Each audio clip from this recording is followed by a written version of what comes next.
Hello and welcome to Sheenanigans. So in these videos, what I'll be doing is just doing a random activity while we also chat about a specific topic. And today I'll be wrapping up presents while we talk about a PhD. So basically I've been invited back to my department on Monday to wrap up everything. So basically I'm being kicked out. I've been asked to come clear my office space, my lab space, my freezers, where all my spines are waiting for me.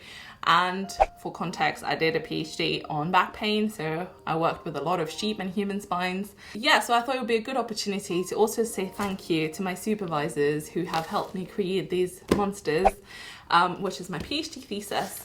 So what I have for them is this hand-painted canva, which is of a scenery from Mauritius that I brought from back home, and I will be wrapping these up with these beautiful I don't know what they are. They look like little rainbows. I have these wrapping papers, I have some tape, I have some thank you cards, and I have a pair of scissors that matches my top.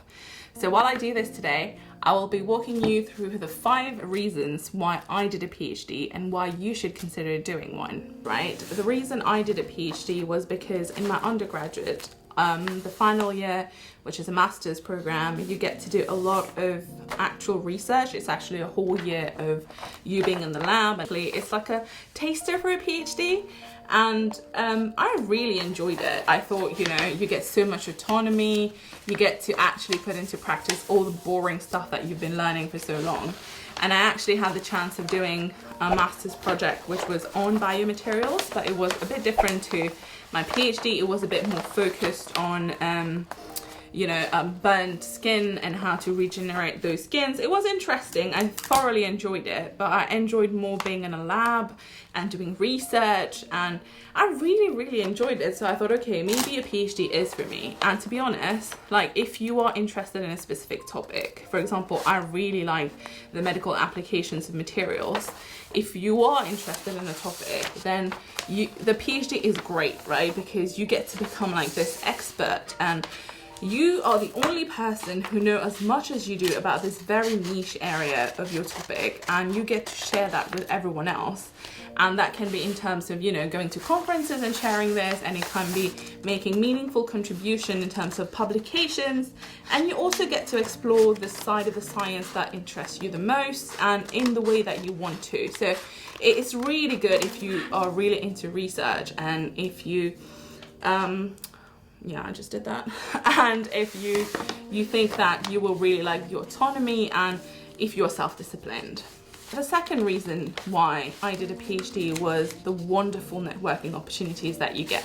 So first of all, you get to work side by side with those people who are pioneers, most probably, in a specific area, and your supervisors or your PI, whatever you want to call them. PI is a principal investigator. I know this is the word that's used sometimes.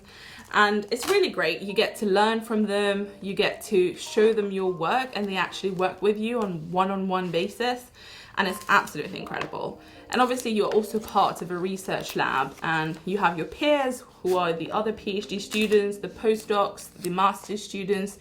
And again, you will form this like little study group where all of you are working towards the same goal, and everyone is pushing the other person, because, you know, everyone wants to succeed. And it's a very much a group effort, because like we have a lot of you have a lot of love for your group, let's just say that. Yeah, because everyone succeeds together, and like there's this sense of belongingness where you feel like we are a family. So if someone succeeds, then the rest of the people succeed as well. So that's really good.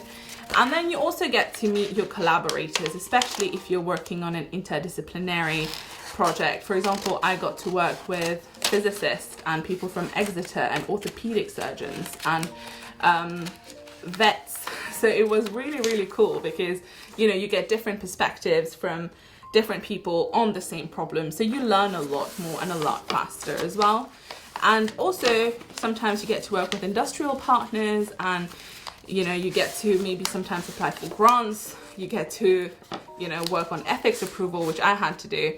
And it's all like different kinds of people that you encounter and that you get to work with and learn from. And for example, then you also get to, you know, go to conferences and present your work and your findings. And you can go to symposiums, workshops, seminars, obviously in non-COVID times. And these are usually in different cities or even in different countries, and it's a lot of fun. And I've personally been on so many conferences. I went to one in Japan, one in Belgium, one in Germany, one in France, and then several ones in the UK. I got to go to Brighton, and it's a lot of fun. You get to meet, you know, leading people in the field. You get to present your work, and you get to introduce yourself, and then they know who you are. And if you know, academia is something you want to stay into, it's really, really good for networking opportunities. All right, one done. On to the second one.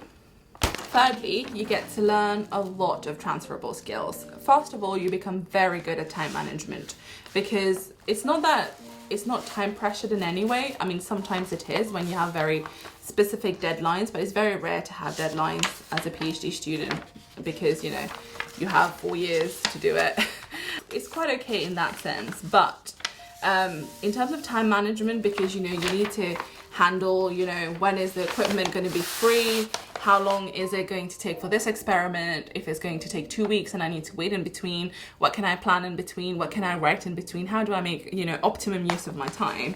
And that has really, really taught me how to manage my time efficiently, which is why now I'm able to do a lot of side hustles things while having a normal day job as well. So that's one thing. And then the second one is you become very, very good at project management. It's because you are literally in charge of your PhD. Obviously you have your supervisors, but they are there as supervisors. So, you know, they're just there to make sure that you're doing well and, you know, you're not falling off the grid. And it's entirely up to you. So you decide how long you want to spend on anything. And, you know, the longer you spend on something, the better it is, obviously. So you learn how to do all of that. You learn how to plan, how to execute, and how to then afterwards, you know, have a bit of feedback and then go back to the whiteboard and decide where to start again. So that's really, really good as well.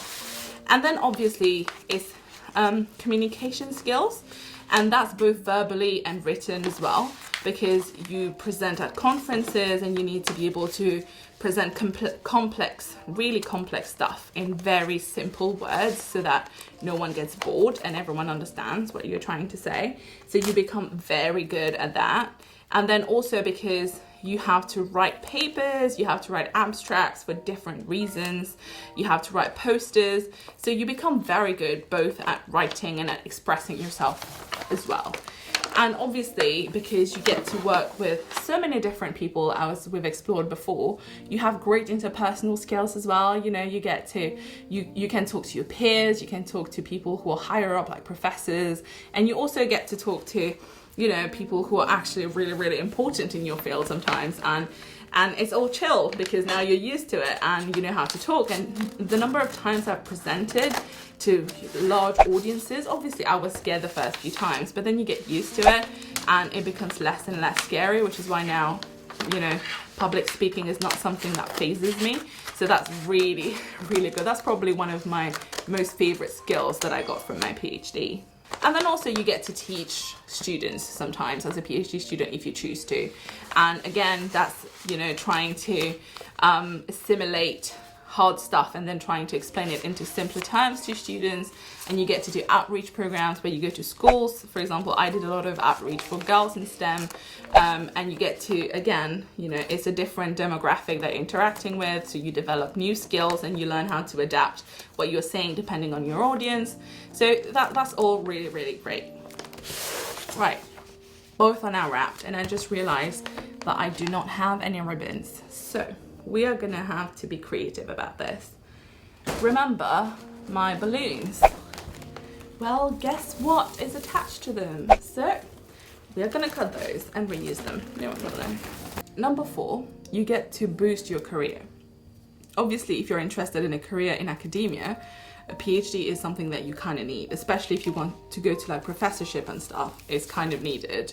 But if you are not really interested in going into academia, it's still quite useful to have a PhD, because when you think about jobs, they consider PhD students as, you know, you have a terminal degree, so, you know, can't really go higher than that. So they're very happy about that. And also they know that you can work independently, that you don't need a lot of assistance, because a PhD is basically a 9 to 5 where you have worked on a project on your own for a very, very long time. So it's really, really cool to be able to, you know, say that I've worked independently, so they know that you won't need a lot of hand-holding, you won't need a lot of training, so then you are perceived as positive by the recruitment people. And then also with a PhD, sometimes, most of the times in industry, even in like management consulting, you do start with a higher salaries than non-PhD students. That's a plus, obviously. Great. But also, you know, you get the cool title of a doctor, so that always looks great on your CV and on applications and stuff like that. And yeah, obviously, because of all the skills that we've mentioned before, all the networking that you've done, and you know, you've actually gotten a PhD, and you're usually a bit older as well because you've done a PhD. So overall, you just look actually quite appealing to recruiters. Appealing? That's a bit. You look like a good candidate to the recruiters. So, you know, I would say overall, it's a very big plus. And in my experience, it's always been great. And if anything, it's great talking points during your job interviews as well. They always ask about your PhD, and they always want to know, you know, what did you learn from your PhD? Why are you leaving the PhD? So it's always very good conversation starter, if nothing else. And finally, number 5, a PhD is literally just a whole bunch of new experiences. You get to usually move to a new city or even a new country, like for me, and you know, it's a whole new adventure where you get to explore a whole new culture, you make new friends, and you learn new languages, and it's just a whole package of a lot of things that you're doing at the same time. It's a great opportunity if you know, for example for me, after the first year, it was very clear that I didn't want to stay in academia, so I started exploring all the other things that were on offer. There are so many extracurricular activities available at the university, and you know, you can explore everything and anything, whether it's sport, whether it's music, it's a talent that you have, whether it's art or, you know, gift wrapping. Clearly I'm very talented. And also, if, you know, for example, me, I started having an inkling that I might be interested a bit more, you know, with the intersectionality of business and science. So I got to do a lot of side little projects. I got to work on a charity. I got to set up my own charity. So, you know, it's a lot of things, and university becomes the experience that you make out of it. So the more time you spend on doing a lot of things, the more you will learn. And I feel like this is exactly how you learn how to build a side hustle and how you can set up a business, or you can become an influencer. You know, everyone at university these days are sharing their experience, which is great, because this is something that wasn't there when I was applying to university, you know. So I feel like now you get a glimpse into like people's university life, and I think that's really, really enriching, and we should do more of that. But yeah, overall, a brand new experience, and I will 100% recommend. Obviously, different PhDs at different universities have different experiences, and you know, mine was very lab based, and I was very lucky in that I absolutely love my lab, because I made friends for life in there, and you know, we all got along, and my supervisors are absolutely incredible. They were both women, and they were very, very supportive of everything that we wanted to do. And even now, I still get to share like all my little interesting tits and bits with everyone, and everyone loves it. And I think I was lucky in that sense. And obviously I was in Cambridge, where there's a lot of things happening, and you know, it's been pretty cool. So overall, I would say that yes, it's a whole new experience, it's wonderful, but it's also very challenging. A PhD is a very long journey, and it's it can get quite lonely, it can get quite depressing. It's a bit of highs and lows, as everything else is in life, I suppose. And it also depends on what you make out of it. And sometimes the circumstances are just there and you can't change it, which is why it's really important that you are convinced as to why you're doing a PhD, why you're doing the specific topic that you have chosen to do, and that you choose your supervisors and your lab very carefully. Maybe I'll do another video on that, on how to choose your lab and how to pick where to do your PhD. But yeah, it's been really nice remembering all of this, and my presents are now wrapped. I just need to write my little thank you cards for each of them. And yeah, so this has been lovely. I hope you had fun, and I will see you in the next video of Shenanigans. Bye.